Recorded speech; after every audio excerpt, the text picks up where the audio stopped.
एक शब्द जब हम कुश्ती की बात करते हैं भारत के परिप्रेक्ष्य में, तो एक शब्द काफ़ी चर्चा में आता है, हरियाणा लॉबी का शब्द। आप मध्य प्रदेश से आती हैं, जी, जी। छिंदवाड़ा ज़िले से हैं और छिंदवाड़ा के भी एक गाँव से जो मैं पढ़ रही थी, उसमें आप एक गाँव से आती हैं और आज आप दिल्ली में अखाड़े में प्रैक्टिस कर रही हैं और अगले ओलंपिक का सपना भी जो है आपने अपने दिलों में संजोया हुआ है।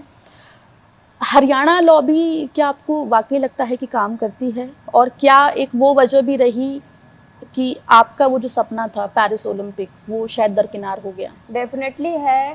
हरियाणा एक कह सकते हैं कि इंडिया में हरियाणा ही कुश्ती का गढ़ है। और एज अ हमने तो काफ़ी लेट स्पोर्ट्स स्टार्ट किया था। हरियाणा में बच्चे 2, 3, 4 साल के होते हैं तब से ही उस चीज़ की प्रैक्टिस करते हैं। और एमपी से जहाँ से मैं आई हूँ वहाँ पर एटलीस्ट स्पोर्ट्स को इतना ज़्यादा सपोर्ट नहीं है।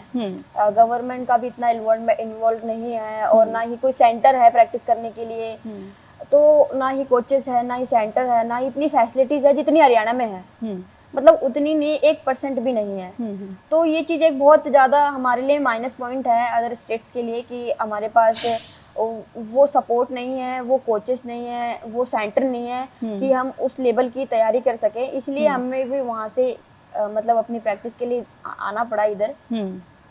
और हमें पूरी तरीके से कह सकते हैं कि थोड़ा सा हमारे स्टेट को और भी ज़्यादा डेवलपमेंट की ज़रूरत है। स्पोर्ट्स के प्रति फोकस होने की ज़रूरत है। मतलब एटलीस्ट ऐसा नहीं कि आप 1-2 गेम को ही इतना ज़्यादा हाईलाइट कर रहे हैं, उनको सपोर्ट कर रहे हैं फाइनेंशियली भी, वैसे भी बाकी गेम्स के ऊपर किसी चीज़ का ध्यान ही नहीं है। मैं आपको बता देती हूँ कि मैं एमपी की पहली ऐसी लड़की हूँ जिसने नेशनल गेम्स में गोल्ड दिया और एक नहीं, बैक टू बैक। और नेशनल्स में, सीनियर नेशनल में 2001 के बाद 2021 में मैंने पहला गोल्ड दिया था और उसके बाद कंटिन्यू 3 साल से मेरे गोल्ड हैं। उसके बाद जो सपोर्ट हमारी स्टेट से हमें मिलना चाहिए, क्योंकि कहीं ना कहीं हमारे पास एक्सपीरियंस की और प्रैक्टिस की कमी रही है। तो जैसे कि हम भी चाहते हैं कि हम भी फॉरेन कंट्रीज़ में जाएं और वहाँ पे प्रैक्टिस करें, एक्सपीरियंस ले, एटलीस्ट वहाँ पर हमें चीज़ों का नॉलेज हो। क्योंकि नॉलेज, रेसलिंग ऐसी चीज़ है जो इंडिया में तो है लेकिन अदर कंट्रीज़ में स्किल्स पे ज़्यादा वर्क किया जाता है। वो स्किल्स की हमारे पास कमी है।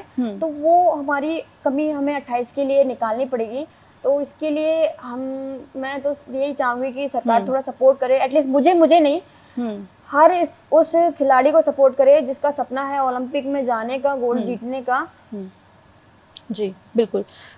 तो यानी कि क्या हम इसको ऐसे समझें कि हरियाणा लॉबी कहीं न कहीं बाकी राज्यों पर हावी पड़ती है, बाकी राज्यों के प्लेयर्स के ऊपर? बिल्कुल, बिल्कुल पड़ती है मैम। जी।